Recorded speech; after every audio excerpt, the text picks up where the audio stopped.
नमस्कार, times of Swaraj में आप सबों का स्वागत है और मैं हूं संतोष सिंह। और आज हम टाइम्स ऑफ स्वराज में बात बीपीएससी परीक्षा को रद्द करने को लेकर गर्दनीबाग में जारी आंदोलन के आज 11वें दिन कुछ ऐसी बात भी हुई है जिसकी चर्चा के लिए आज हम फिर खुद से गर्दनीबाग पहुंचे हैं। प्रशांत किशोर पहुंचे और प्रशांत किशोर ने घोषणा की है कि हम छात्र संसद कल बुलाएंगे। लेकिन बड़ा सवाल ये है कि इस आंदोलन को गांधी मैदान ले जाने के पीछे वजह क्या है? क्या ये राजनीति है या फिर एक टेक्टफुली राजनीति में जो होता है कि एक कदम आगे बढ़ना, फिर 2 कदम पीछे बढ़ना, फिर तीसरे कदम पर अपने जिस लक्ष्य को आप लेकर आगे बढ़े हैं उस लक्ष्य की तरफ हम आगे बढ़े। इस आंदोलन की खूबसूरती यही रही कि पूरे आंदोलन के दौरान कहीं भी कोई हिंसक घटनाएं नहीं घटी। पूरी तौर पर गांधीवादी तरीके से ये आंदोलन चला।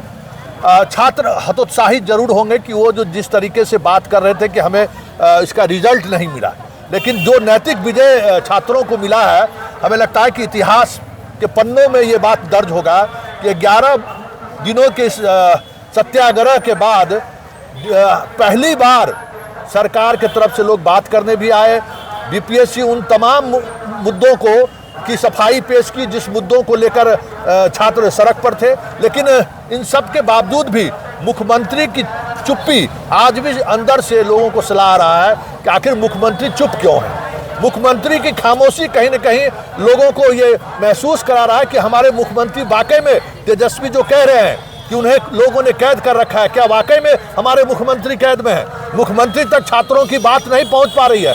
छात्र आंदोलन से खुद उपजे हुए एक नेता जो आज 20 वर्षों से बिहार के सत्ता के केंद्र बिंदु में है, क्या उन्हें छात्रों का ये दर्द समझ में नहीं आया? क्या 11 दिनों से अनशन पर हैं, बिना खाए पिए बैठे हुए हैं, दिन रात यहाँ इस सर्द भरी रातों में वो यहाँ मौजूद है, फिर भी क्या उनका दिल नहीं पसीजा? हम छात्र हमारे साथ हैं कि आखिर कल छात्र संसद का आयोजन किया गया है और छात्र संसद के सहारे आप लोग प्रोटेस्ट को अब गांधी मैदान शिफ्ट कर रहे हैं। क्या उसके पीछे मंशा है?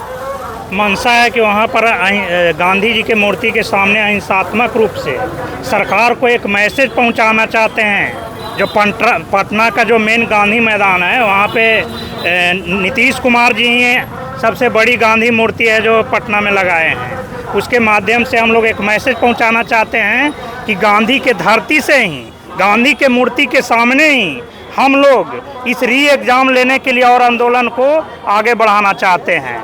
और हम लोग शपथ लेकर के कहना चाहते हैं कि किसी भी हाल में री एग्ज़ाम हम लोग करवा कर रहेंगे और मुख्यमंत्री जी के कान तक बात को पहुंचा कर रहेंगे। इससे हम यही कहना चाहते हैं कि यहाँ भी कुछ आंदोलनकारी रहेंगे, नहीं तो ऐसा हो सकता है कि कल पुलिस बल यहाँ घेर करके कल आंदोलन स्तर को ही है जो कब्जा में कर करके हम लोग दोबारा आने न दिया जाए।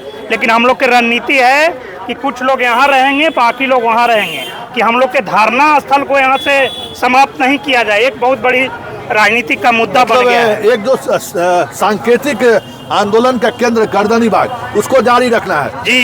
यहाँ सांकेतिक आंदोलन का केंद्र गर्दनीबाग रहेगा, नहीं तो पुलिस बल ऐसा कर सकती है कि पूरा गर्दनीबाग जो आंदोलन का केंद्र है इसको समाप्त करके यहाँ पर कह सकती है कि आप 10 दिनों के लिए यहाँ नहीं बैठ सकते हैं, सरकारी ऐसा है आदेश है। इसलिए आंदोलन को कमज़ोर करने का सरकार की भी साजिश है। नीतीश कुमार जी अब इसमें कितना जानते हैं नहीं जानते हैं इसके बारे में तो हम लोग नहीं कह सकते हैं, लेकिन इतना ज़रूर है कि आंदोलन इतने दिनों से हो रहा है और मुख्यमंत्री जी इसके बारे में कोई चर्चा नहीं किए हैं अभी तक, जिससे हम लोग के थोड़ा शंका जाहिर हो रहा है कि कहीं ना कहीं राजनीतिक रूप से बेचारे घेराबंदी में हैं। बहुत हम लोग इससे चिंतित हैं। सच में उनका दिमागी हालात अगर ठीक है तो हमारे सामने हमारे बारे में कुछ बोलें, तब समझ में आएगा कि आप अगले बार भी मुख्यमंत्री बनने लायक हैं। नहीं तो युवा जाग चुकी है, ज़रूर बदलाव होगा। नहीं ध्यान दीजिएगा बीपीएससी के अभ्यर्थियों पर तब। अच्छा, ये गांधी मैदान मतलब जा रही है, 11 दिन आंदोलन का हो गया, 12वें दिन में प्रवेश करें, क्या निराशा तो नहीं है? देखिए 11 दिन का कठिन परिश्रम और 11 दिन का अनवरत आंदोलन के बाद अब 12वें दिन हम लोगों ने ये सोचा है कि जैसे कि आप सभी देख रहे हैं अभी सोशल मीडिया के माध्यम से कि चंपारण में चल रहा है चंपारण शिक्षा सत्याग्रह, भागलपुर में भागलपुर शिक्षा सत्याग्रह। तो जिला के अलग अलग डिस्ट्रिक्ट्स में अभी मतलब यहाँ बिहार राज्य के अलग अलग डिस्ट्रिक्ट में हर जगह ये शिक्षा सत्याग्रह फैल चुका है और वो सभी लोग किसी भी डिसीजन तक नहीं पहुँच पा रहे हैं। कोई भी डिसीजन सरकार की तरफ से या आयोग की तरफ से हमारे फेवर में नहीं आ रही है। इसी के मद्देनजर वो सभी लोग आना चाहते हैं पटना, जितने हमारे साथी हैं वो पटना आना चाहते हैं और एक बिहार क्रांति के रूप में छात्र संसद के माध्यम से अपनी बातों को कन्वे करना चाहते हैं। तो जैसा कि आप यहाँ पे देखते हैं, अगर गर्दनीबाग में जरा सी भी भीड़ बढ़ती है तो यहाँ भगदड़ की स्थिति हो जाती है और नाला वगैरह बगल में है। तो सुरक्षा के दृष्टि से इस संख्या बल को थोड़ा सा साइड करके गांधी मैदान में ले जाया जाएगा। गांधी बापू के प्रतिमा के नीचे इस छात्र संसद के माध्यम से अपनी बातों को और डेमोक्रेटिक और मजबूती तरीके से पहुंचाया जाएगा। हमें आश्वासन था कि आज ही हमारी बातों को सुन लिया जाएगा, लेकिन ऐसा हमारे साथ हुआ नहीं। उल्टा हमें आयोग जाने की बात कही गई जो हम लोग को स्वीकार नहीं थी। हम मुख्यमंत्री से मिलना चाह रहे थे जो अभी तक पॉसिबल नहीं हो पाया है, लेकिन हमें अभी भी इस बात की उम्मीद है कि आज रात तक ही नोटिस दे दे ताकि हमारा ये जो श्रम है, ये जो बिना मतलब का श्रम हम किए जा रहे हैं पिछले 11 दिनों से, वो आगे और कंटिन्यू ना करना पड़े और हम यहाँ से अपने अपने घर जाएं, क्योंकि हम सभी छात्र हैं और हम पढ़ना चाहते हैं, कुछ करना चाह रहे हैं, आगे राज्य की सेवा करना चाह रहे हैं। बस देखिए, गांधी मैदान अपने आप में वो मैदान है जहाँ से 1974 के छात्र आंदोलन का आगाज हुआ था। ऐतिहासिकता के रूप में अगर हम बात करें तो गांधी मैदान का अपना एक अलग पहचान भी रहा है, एक अलग ऐतिहासिक महत्व भी रहा है। हर बड़े आंदोलन की शुरुआत गांधी मैदान से हुई है। कितने लोग इनके आंदोलन में जुटेंगे ये तो कहना मुश्किल है, लेकिन ये आंदोलन अब गांधी मैदान शिफ्ट कर रहा है। क्या सांकेतिक तौर पर क्या मैसेज देने की कोशिश हो रही है? बस इतना ही कहूँगी कि जो लोग भी ये वीडियो को देख रहे हैं, आग्रह एक अपील है कि सारे लोग कल आइए गांधी मैदान, क्योंकि ये लड़ाई अब आत्मसम्मान की लड़ाई है। एक लड़ाई जो युवाओं ने अपने भविष्य को देखते हुए आज से 8-10 दिन से भूख हड़ताल पे बैठे हैं। इनकी सुधि लेने के लिए ये कुंभकर्ण की सरकार नहीं जगी, तो अब जगाने की बारी आ गई है। इन लोगों की पुलिसिया तंत्र जो हमारी बहनें के ऊपर डंडा चलाई गई है, उस डंडा का एक एक हिसाब होगा। वही बापू सभागार जो सत्याग्रह आंदोलन यहाँ पे चल रही है, इसी के लिए ये गांधी मैदान चुना गया, क्योंकि हमारी जो यहाँ पे भीड़ होगी वो हजारों नहीं अब लाखों की संख्या में होने वाली है। और एक चीज़ और कहूँगी, ये नहीं कि हम अभ्यर्थी हैं तो हम ही आए, जो लोग भी इसमें आना चाहते हैं हर लोग आइए, क्योंकि सभी की लड़ाई है, सभी की आत्मसम्मान की लड़ाई है। मतलब माँ बच्चे का अभिभावक भी आपको अभी आप आमंत्रित करें? बिल्कुल सभी लोग आइए, क्योंकि ये युवा की एक ललकार है। आपको याद होगा इसी बिहार में कुछ वर्ष पहले जेपी आंदोलन हुई थी, लेकिन अब वही नेक्स्ट जेपी आंदोलन की ये लोग रूपरेखा तैयार करवाने की कोशिश में लगे हुए हैं।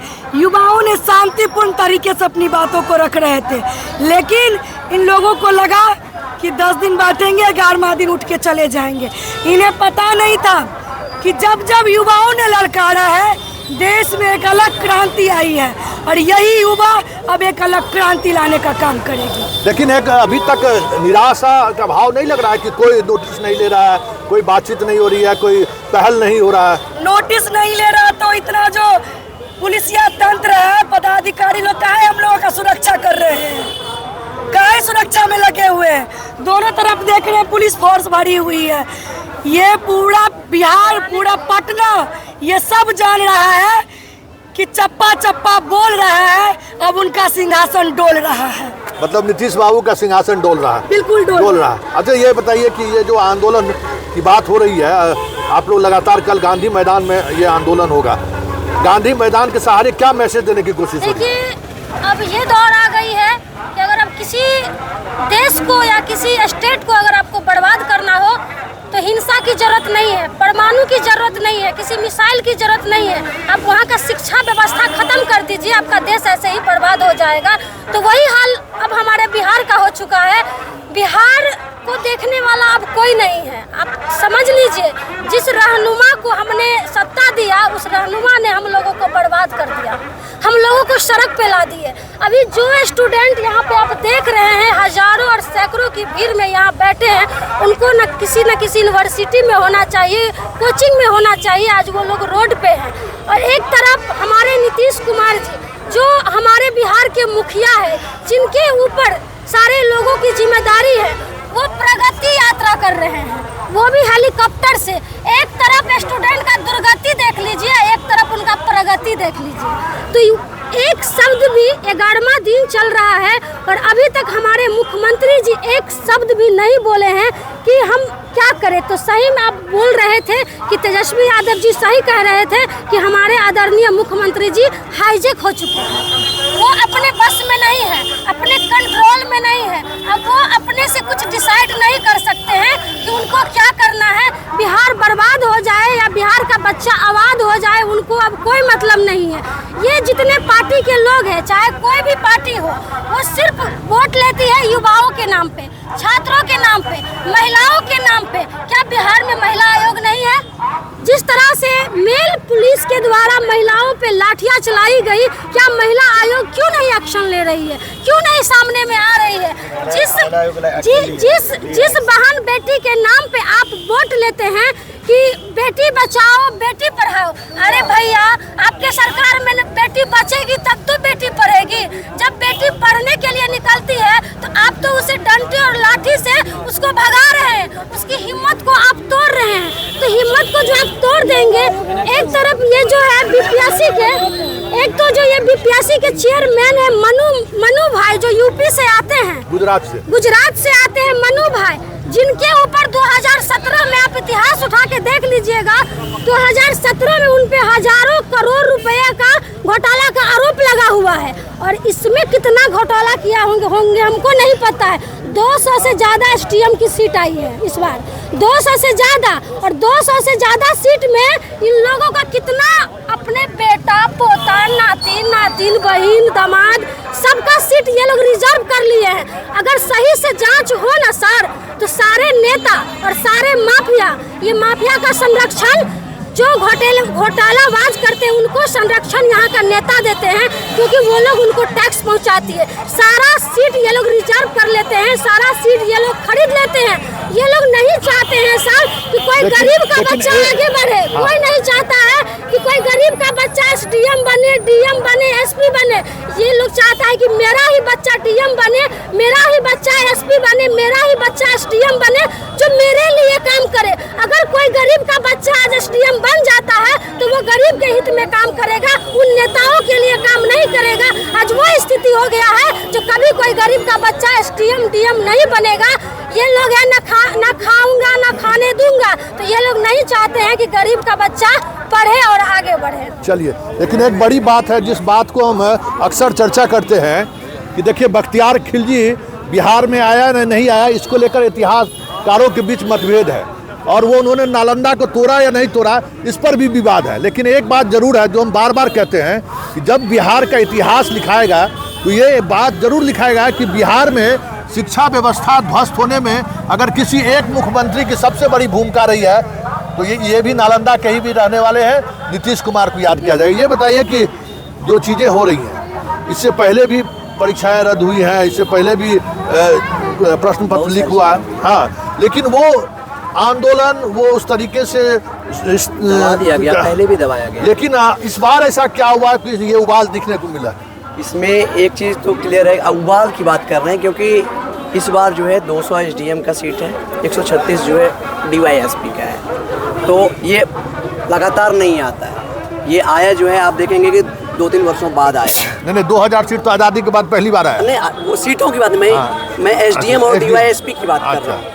हर एक साल आते हैं 400-500 आते हैं, उसमें डीवाईएसपी और एसडीएम नहीं रहते। और जब भी डीवाईएसपी और एसडीएम रहता है तभी लीक होता है। इसका मतलब है कहीं ना कहीं संलिप्तता है, तभी हो रहा है। और जहाँ तक बात है हमारी सरकार की, कि सरकार क्या कर रही है, पहले बोला जा रहा था जब हम लोग यहाँ आए थे, बैठे थे स्टार्टिंग में, कह रहा था सरकार तक आवाज़ नहीं पहुँची है।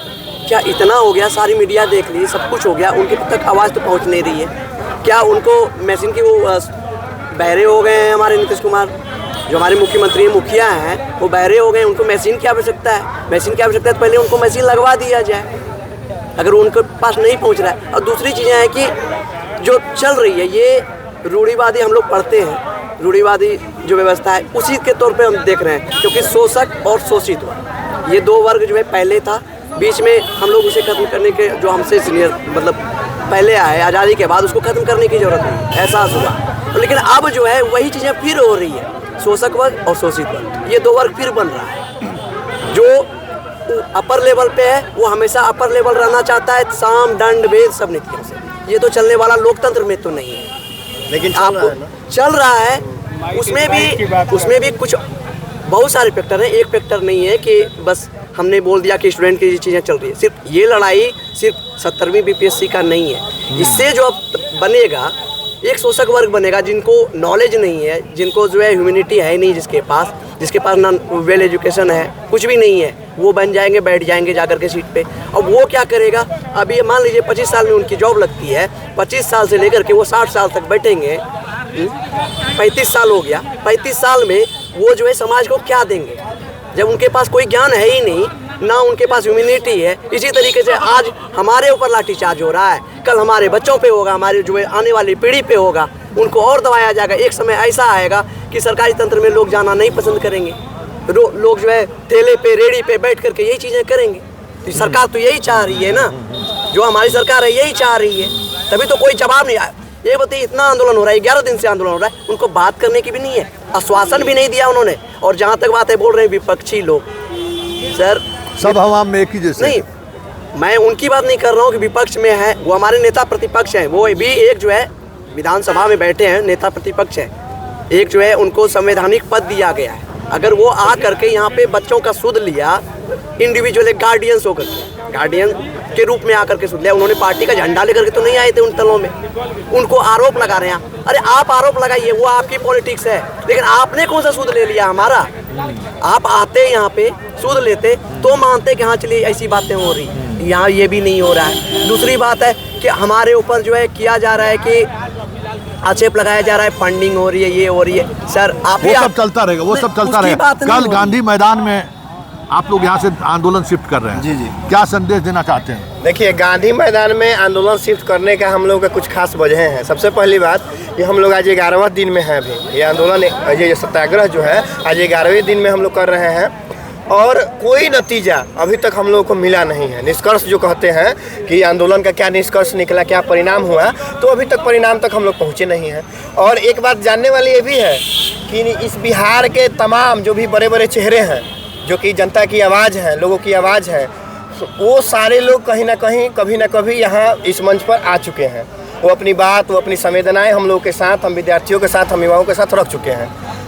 कल रात से एक और प्रोग्रेस हुई, कुछ प्रशासनिक पदाधिकारी, मतलब कि एसडीएम सर और 2 डीएसपी, एक डीएसपी था स्थानीय ही है और एक और, मतलब कि ये 3 पदाधिकारी हम लोग के बीच अर्धरात्रि को आए। ठीक, आज सुबह में भी वो लोग आए, हम लोगों को प्रतिनिधिमंडल बना के ले जाने की इच्छुक वो लोग दिख रहे थे। लेकिन हम लोगों की मांग थी कि पिछले बार नॉर्मलाइजेशन, इस सब के मुद्दे पर हम लोग बीपीएससी के चेयरमैन से बात करने की कोशिश किए, लेकिन उनसे कुछ हुआ नहीं। ठीक है, तो हम लोग उनसे बिल्कुल नाखुश हैं और उन पर हम लोग को भरोसा भी नहीं है। ठीक है, तो हम लोग प्रतिनिधिमंडल बन के वहाँ जाने के तो इच्छुक बिल्कुल नहीं है, कोई भी इच्छुक नहीं है, किसी से पूछ लीजिए नहीं है। तो हम लोग की एक मांग थी कि हम लोग सीएम सर से मिले, माननीय मुख्यमंत्री जो हमारे गार्जियन हैं उनसे मिले, जो इस बिहार के मुखिया भी हैं। लेकिन कुछ कारणवश वो लोग आधे घंटे का टाइम लेके गए थे, लेकिन वो फिर वापस लौटे ही नहीं। तो हम लोग का आंदोलन अपना चला। इसी बीच पीके सर आए, वो भी अपनी बातें रखी, और हम लोग का विचार था कि यहाँ 11 दिन हो गया भैया, इस ठंड भरी रात में सिकुड़ रहे हैं, ठिठुर रहे हैं, लेकिन कोई सुध लेने वाला नहीं है। तो इसको क्यों ना हम लोग बड़े स्तर पर कुछ करें, ताकि ये जो गूंगी बारी सरकार है, जो कि बिलज बेशरम की तरह हम लोग को हिकारत भरी नजरों से युवाओं को, हम ही लोग के बदौलत वो लोग हैं, लेकिन हम ही लोगों का वो सुध नहीं ले रहे हैं। तो हम लोग वहाँ जाने का निर्णय लिए हैं। और वो अब पहले हम लोग तो शुरू किए थे अपनी आवाज़ बन के, बीपीएससी की आवाज़ बन के, लेकिन बात हुआ कि क्यों ना इसको लार्ज पर्सपेक्टिव पर हम लोग रखें, मतलब कि जिसमें दरोगा की भी बात हो, सिपाही की भी बात हो, बीपीएससी की भी बात हो, हाँ, सचिवालय सहायक वाली परीक्षा की भी बात हो, हर बहाली की बात हो। यही सब हम लोग का बात था। और इसको लेके हम लोग कल दिन में 12 बजे गांधी मैदान के मतलब कि जो बड़ा सा क्षेत्र है उसमें हम लोग आयोजित करने का सोच रहे हैं, छात्र संवाद करके, छात्र संसद करके। ठीक है, और उसमें हम सब अपने युवाओं को, विद्यार्थियों को आहूत करेंगे। यही हम लोग का अभी का कार्यक्रम है। और आशा है कि अभी जो हुंकार हो रही है विभिन्न लोगों के द्वारा, बड़े बड़े जो डिग्निटरी जा रहे हैं, तो आशा है कि जो सोई हुई सरकार है, सोए हुए लोग हैं, वो उठे। आज रात को भी कुछ हम लोग के फेवर में हो सकता है, ऐसा हमको भी आशा है। देखना दिलचस्प होगा कि गांधी मैदान जो शिफ्ट किया है, यहाँ का आंदोलन गांधी मैदान शिफ्ट हो रहा है, गांधी मैदान का अपने एक अलग महत्व भी रहा है और एक मैसेज देने के लिए भी गांधी मैदान से बहुत ही अलग तरीके का मैसेज जाता रहा है। अब देखना दिलचस्प होगा कि कल गांधी मैदान में होता क्या है। लेकिन बड़ी बात यह है कि जिस व्यापम की वजह से मध्य प्रदेश की सरकार तो नहीं गई, लेकिन व्यापम की वजह से जो चर्चा मध्य प्रदेश की आज भी होती है, हमें लगता है कि नीतीश कुमार के शासनकाल के दौरान जितनी भी बहालियाँ हुई हैं, अगर उसकी ठीक से जांच हो जाए तो व्यापम से भी बड़ा घोटाला सामने आ सकता है। चलिए इस बड़ी बहस को यहीं खत्म करते हैं, फिर किसी नए मुद्दों के साथ हमारी आपकी मुलाकात होगी। फिलहाल इजाज़त दीजिए, नमस्कार।